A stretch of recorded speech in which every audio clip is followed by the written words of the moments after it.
Para anggota Polres Grobogan menggelar latihan pengendalian massa di halaman Stadion Krida Bakti Purwodadi pada Senin pagi. Simulasi ditemakan pada penanganan unjuk rasa yang diawali dengan negosiasi hingga tindakan represif karena berakhir rusuh. Kegiatan ini untuk melatih setiap personel memahami tugasnya saat mengamankan pemilihan kepala daerah atau Pilkada Grobogan tahun 2020. Latihan pengendalian massa dari seluruh anggota dari Polres Grobogan kita melakukan persiapan pengamanan Pilkada tahun 2020. Ini rutin dilakukan, kita lakukan setiap bulan sekali untuk persiapan kesiagaan kita dalam rangka pengendalian massa proses pelaksanaan pemilihan bupati atau wakil bupati di wilayah Kabupaten. Tujuannya agar anggota lebih siap kesiagaan kita di lapangan dan lebih memantapkan profesional dalam rangka pelaksanaan. Latihan akan rutin digelar setiap 1 bulan sekali untuk menciptakan Pilkada Grobogan yang tertib dan damai. Arif Nur melaporkan dari Grobogan. Kita beralih ke informasi lain. Menyusul langka dan tingginya harga cabai, sejumlah pedagang berebut cabai dari sebuah mobil saat memasuki pasar Sewuan Kabupaten Magelang. Beragam harga cabai naik hingga 50% akibat banyak petani yang gagal panen memasuki musim hujan sehingga pasokan pun berkurang.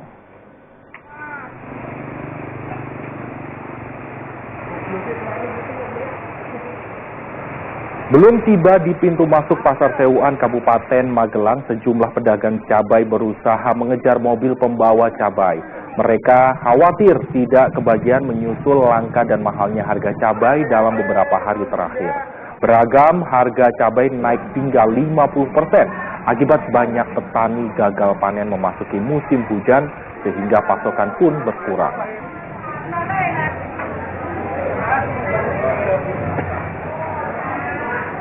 Cabai rawit saat ini harganya berapa, Pak? Kurang lebih 60-an, Pak. 60-an ya. Sebelumnya berapa harga cabai, Pak? Sebelumnya 1 bulan sebelumnya, Pak, itu sekitar 20 ke bawah. Sekarang signifikan naik ya, Pak ya? Ya, signifikan. Terus untuk cabai merah keriting, Pak? Cabai merah keriting itu 30 kalau yang super, Pak, sekarang. 30 ya? Per itu 20 maksimal, Pak, paling per. Dan cabai itu kenapa itu? Soalnya harganya naik, cabainya langka. Gitu ya? Banyak yang nyari cabai, Ibu ya? Banyak. Untuk cabai rawit harganya berapa sekarang? Rawit merah 65, 66. Sebelumnya berapa, Bu, rawit? Sebelumnya 55. Cabai merah keriting berapa? Nah, keriting 30. 30 ya? Sebelumnya, Bu? Sebelumnya 49. Jadi harapan pada pemerintah apa nih, Bu? Ya stabil aja harganya, nggak naik turun. Penyebabnya apa sih, Bu? Mahalnya harga cabai itu?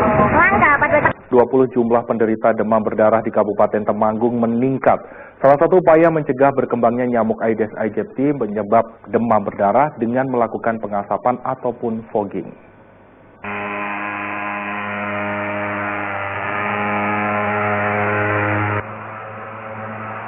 Tim Dinas Kesehatan Temanggung pada Senin siang melakukan fogging alias pengasapan di perumahan Skip Baru Maron.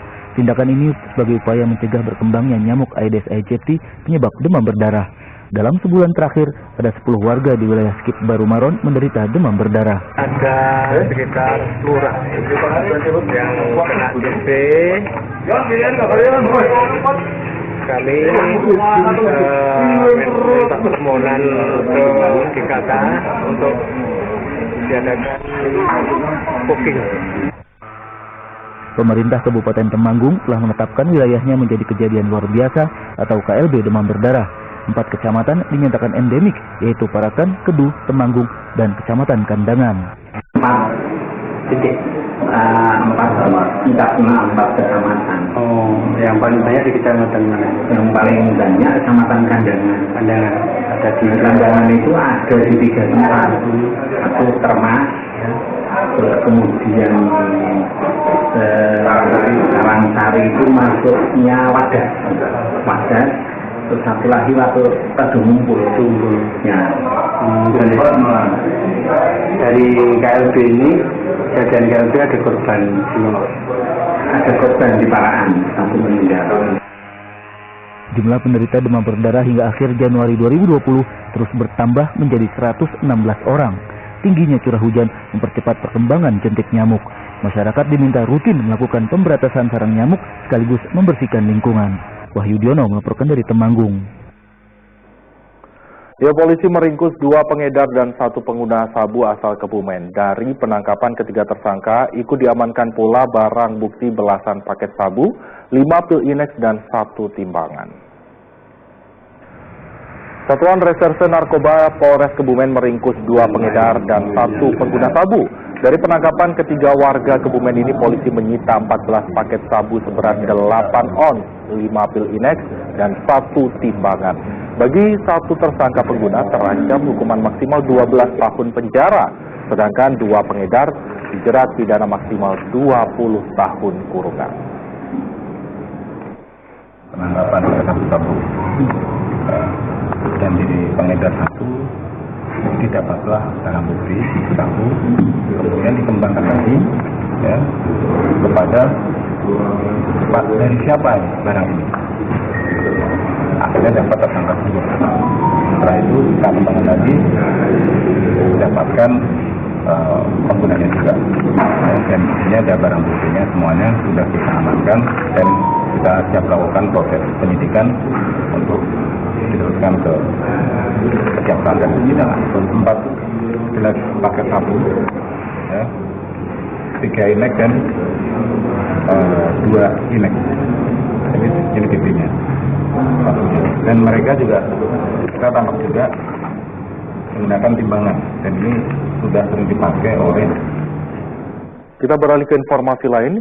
Jembatan Sungai Gareh di Desa Ngabenrejo, Kabupaten Grobogan ambrol karena salah satu pondasinya terbawa arus diterjang banjir.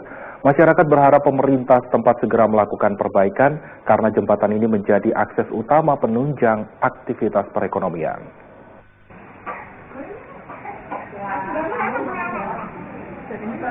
Hingga Senin sore, jembatan Sungai Gareh di Desa Ngabenrejo, Kabupaten Grobogan masih belum dapat dilintasi kendaraan. Sebagian badan jembatan ambrol karena salah satu pondasinya terbawa arus diterjang banjir. Bagi pejalan kaki yang hendak melintas dilengkapi jembatan darurat, namun bagi pengguna kendaraan terpaksa memutar sejauh 3 km. Ini longsor kena banjir itu, kena banjir kemarin. Warga ya kalau mau melintas ya susah, kalau mau ke sawah juga susah. Kalau mau sehari-hari itu juga susah, ya harus muter 3 kiloan itu. Harapannya warga ya harus diperbaiki tempatnya itu. Habis banjir kemarin, siangnya itu longsor gitu. Ini akses ekonomi untuk usaha, untuk pertanian, untuk perdagangan, pasar ke pasar proses di sana. Muternya kejauhan, hampir 3 kilo lebih lah. Gitu. Aksesnya itu kepanjangan. Ya, anjuran bagi warga sini harus cepat diperbaiki lah. Masyarakat berharap pemerintah setempat segera melakukan perbaikan. Jembatan ini menjadi akses utama penunjang aktivitas perekonomian warga. Arif Nur melaporkan dari Grobogan.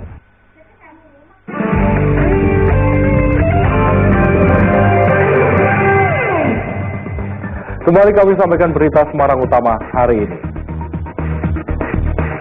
Sebagai persiapan mengamankan seluruh tahapan Pilkada Grobogan tahun 2020, Polres Grobogan menggelar latihan pengendalian massa. Hingga akhir Januari 2020, jumlah di Kabupaten Temanggung meningkat. Jembatan Sungai Gareh di Desa Ngabenrejo, Kabupaten Grobogan ambrol karena salah satu pondasinya terbawa arus diterjang banjir.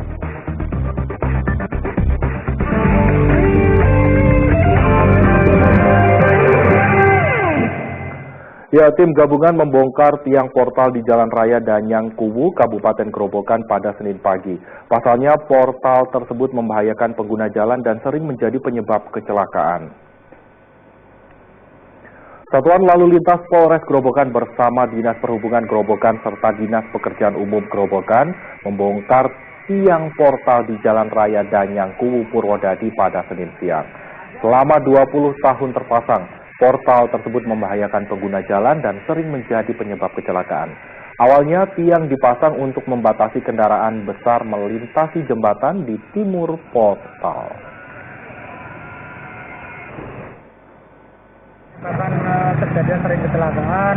terkait kemacetan pada jam-jam tertentu. Satuan Lalu Lintas Polres Grobogan bersama dengan instansi terkait, Dinas Perhubungan dan Dinas PUPR bersama dengan masyarakat tempat melaksanakan pembongkaran palang di daerah Desa Kalongan. Jadi untuk lokasi di belakang saya ini yaitu palang yang sudah dibongkar. Beberapa kali di lokasi tersebut sering terjadi kecelakaan lalu lintas, khususnya pengendara roda 2. Jadi kita laksanakan pembongkaran karena palang tersebut yang saat ini berada di badan jalan mengganggu konsentrasi dan mengganggu lalu lintas dari kedua arah, sehingga berpotensi kecelakaan lalu lintas dan kita melaksanakan. Klub sepak bola PSIS Semarang mengadakan potong tumpeng pada Senin siang sebagai wujud syukur kembali memiliki markas di kota Semarang menggunakan Stadion Citarum. Sebelumnya tim berjuluk Mahesa Jenar itu selama 2 tahun berkandang di Magelang dalam mengarungi putaran Liga 1 PSSI. Citarum yang berkapasitas 5.000 penonton di kota Semarang akhirnya menjadi markas klub sepak bola PSIS Semarang. Sebelumnya tim berjuluk Mahesa Jenar itu selama 2 tahun berkandang di Magelang dalam mengarungi putaran Liga 1 PSSI. Sebagai wujud syukur kembalinya PSIS ke kota Semarang, jajaran direksi bersama para pemain melakukan potong tumpeng pada Senin siang.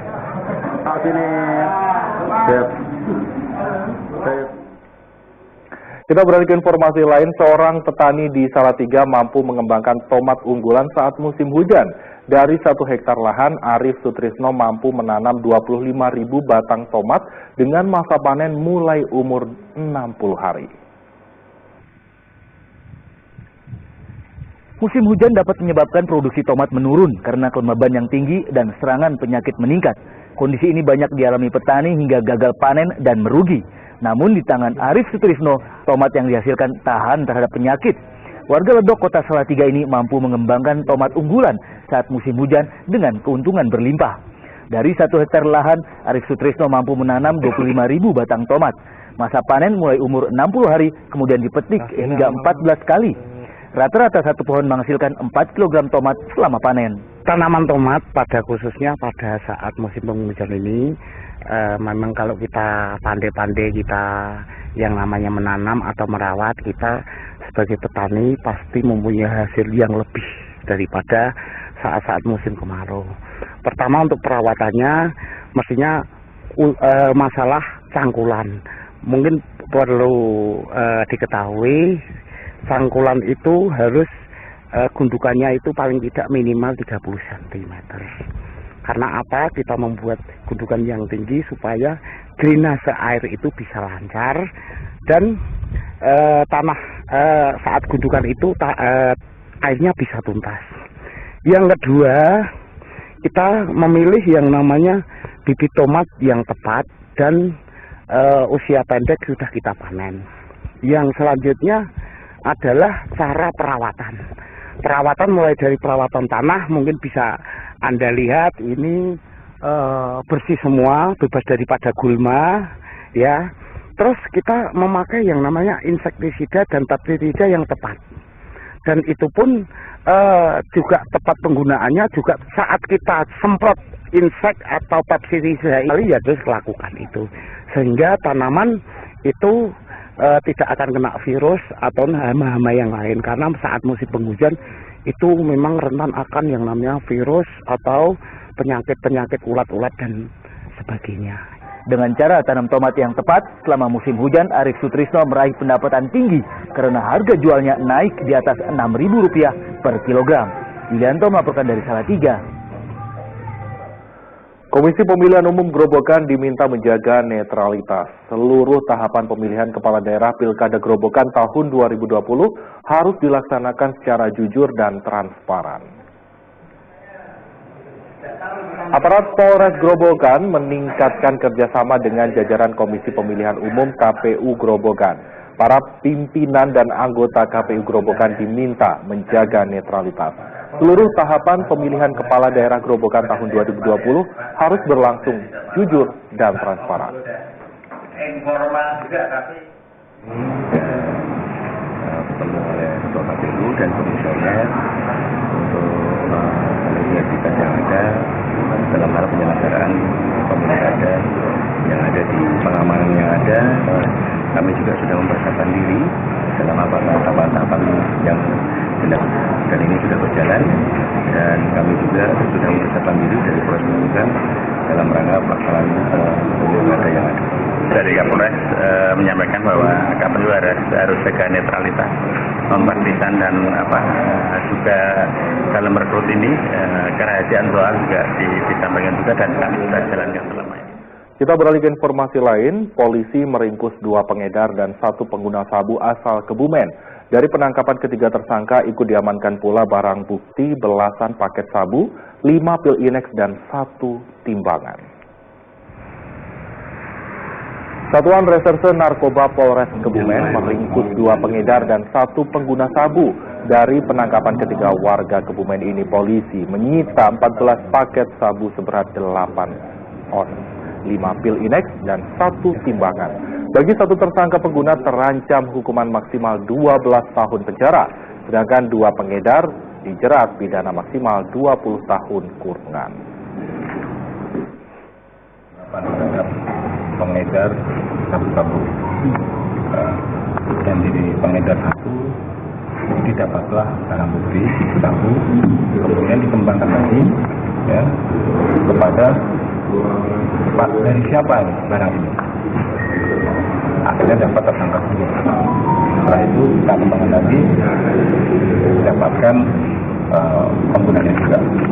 Ini ada barang buktinya, semuanya sudah kita amankan dan kita siap melakukan proses penyidikan untuk diteruskan ke 3 Inex dan 2 Inex. Ini BP-nya. Dan mereka juga kita tangkap juga menggunakan timbangan, dan ini sudah dipakai. Dan informasi tadi mengakhiri jumpa kita pagi ini bersama rekan yang bertugas. Saya Freddy Cahya mengucapkan terima kasih atas perhatian dan kebersamaan Anda. Selamat pagi, selamat beraktivitas, dan sampai jumpa.